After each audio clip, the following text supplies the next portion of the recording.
The Clippers opened the offseason at 10-1 to win the chip, but then dropped to 20-1 when DeAndre supposedly went to Dallas, and now they're back to 12-1, tied for fifth best with the Bulls. Cavs still favored to win it all at 2-1. Let's let the guys weigh in now with your top 5 NBA teams at this moment in free agency. Here, George, who you got?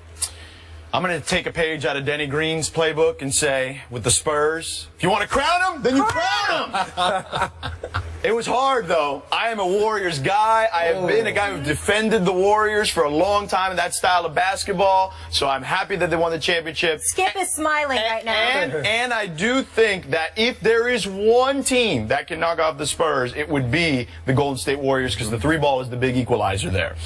But I'm going with the Spurs right now. They have created the next version of what the Spurs are going to be already, while keeping the old version still there, too. You got Manu coming back. You got Tim coming back. You've got Tony there still. Now you got Kawhi. You've got LaMarcus. Now they got to fill out the role players a little bit, but I trust that organization will find the guys to fit that and do it the right way. But, again, splitting hairs. The Warriors are the champs. I almost have them as 1 and 1A at this point. They seem to be bringing everyone back. I love me some Draymond Green. Draymond Green, one of the most versatile players in the entire league. Steph Curry, he is the greatest shooter of all time. And you think about a guy who's active, and we're saying that considering we've seen guys like Ray Allen and Reggie Miller play in this league, but what he does off the dribble is unlike anything we've ever seen. So that team is as versatile as any, too. So that's kind of 1 and 1A, but for the sake of this, we'll go 1 and 2. Then I got the Cavs, because it's the Eastern Conference. They've got the easiest path there, certainly, to win a championship.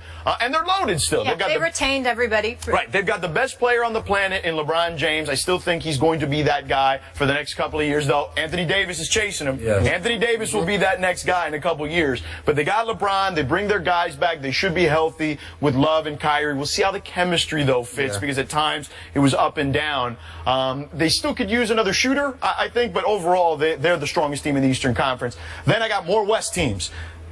I had the Thunder and the Rockets. But when DeAndre went back and messed with Mark Cuban's head, I put the Clippers back in there, because I think the Clippers should have beat the Rockets last year. But they were so thin, their roster was basically 6 guys. And I know Austin Rivers had a few good games out there, during the postseason, but they ran out of gas. The wheels kind of came off on that team, and that's why I thought the Rockets ended up winning that series. But I'd like them to come back and be a force in the Western Conference, be one of the top 3 teams in the Western Conference with DeAndre back.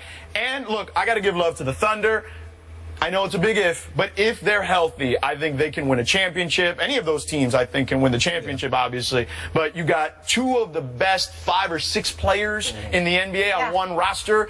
There's not another roster, I think, that can boast that at this point. So you have to give the Thunder a ton of credit. I am putting them at 5 simply because I don't know what Billy Donovan's going to look like as a coach, what they're going to run, how they're going to look on offense and defense. But with that type of talent, you know they're going to be one of the better teams in the league. Definitely. Someone else loves the Thunder. I actually heard the word Kevin Durant groupie from his brother. I've been waiting for this segment. It gives me time to. I've been telling everyone for years, Kevin Durant is the best player in the NBA. And, I think for a guy, he went out there. He says after that, everybody stopped listening.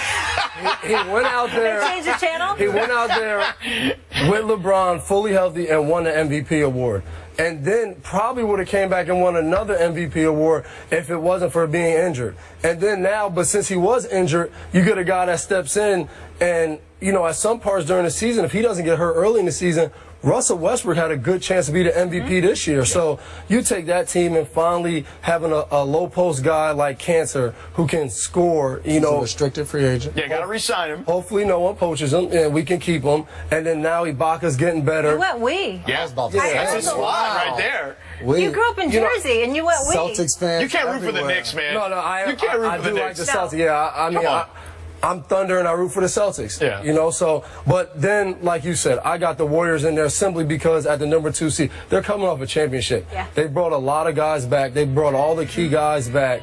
And, obviously losing David Lee, doesn't look like it hurt you in the regular season because he didn't play much. But he ended up being pretty big in the postseason, stepping up and having to play. But then, I go Cavs, Spurs, and Clippers. And the Cavs, I think you got some question marks there. Obviously, you don't know what's happening happened with Tristan Thompson. You know, you hear he's signing a deal, then you hear he doesn't. Then you hear LeBron wants him to sign before he signs. So who knows what goes on there? And then I think that's what leads a little bit. Not going. No. I don't think so either, but I think that's what leads a little bit to them not having great chemistry. But he has the opt out there that where he's sitting there and he's putting the pressure on Dan Gilbert to do exactly what he wants. Yeah. So I think when you have a team built like that, who do you listen to once the season starts?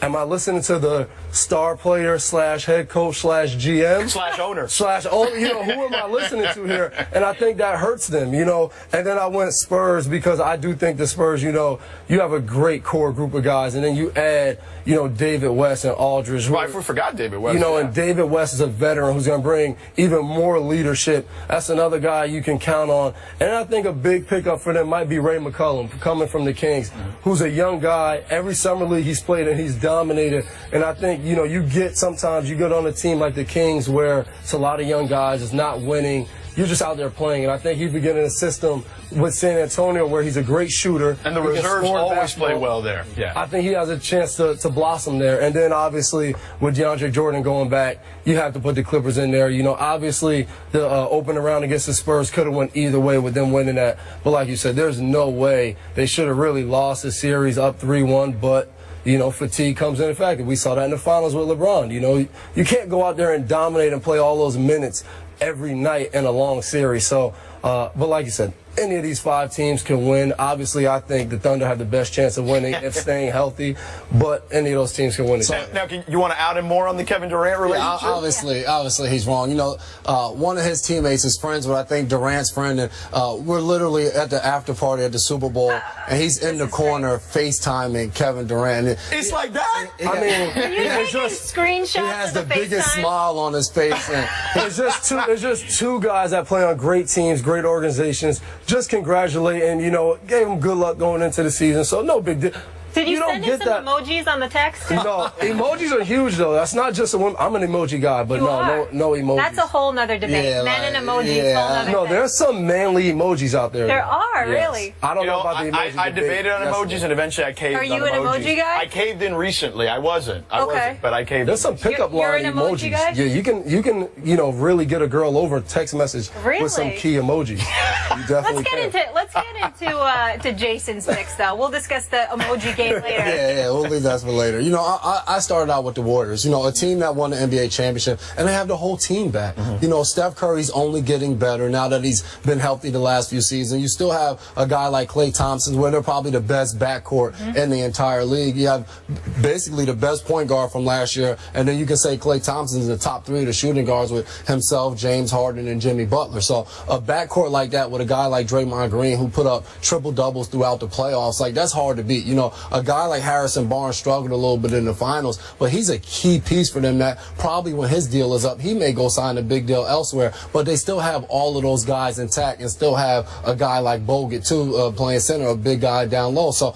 to me, there's nothing that happened through the offseason that takes them from the #1 spot. And second, I have the Cavs, basically because they have the best player on the planet. LeBron James, he proved in those finals that he is that good. I mean, you look at that team with Dellavedova, who played really well throughout the finals, but was really almost playing above where he was supposed to play. No Kyrie Irving, no Kevin Love. Oh, no, that's a good point. And J.R. Smith is out there, and one game he goes for 28, the next game he's 1 of 10 or something like that. And LeBron was an assist away from averaging a triple-double in the finals. I actually was in a barbershop, and someone told me, I can't stand LeBron. He gave up in the finals. And I was like, were you watching the same games I was watching? This guy gave everything on the court and just dominated the entire series. 3, I went with the Clippers. You know, bringing DeAndre Jordan back. You know, they were able to beat the Spurs last year in the playoffs. Obviously, the Spurs have made some improvements, but to me, so have the Clippers. You know, getting a guy like Paul Pierce, another closer to go with Chris Paul. They struggled a little bit last year in the playoffs,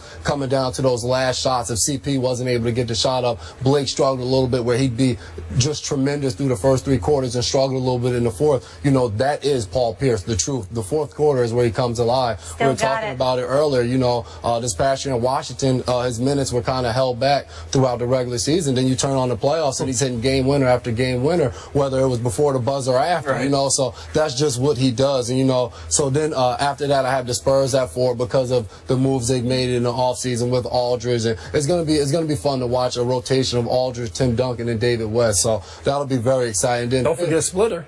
Splinter. No, he's gone. He's gone. They traded him to Atlanta. Yeah, he's gone.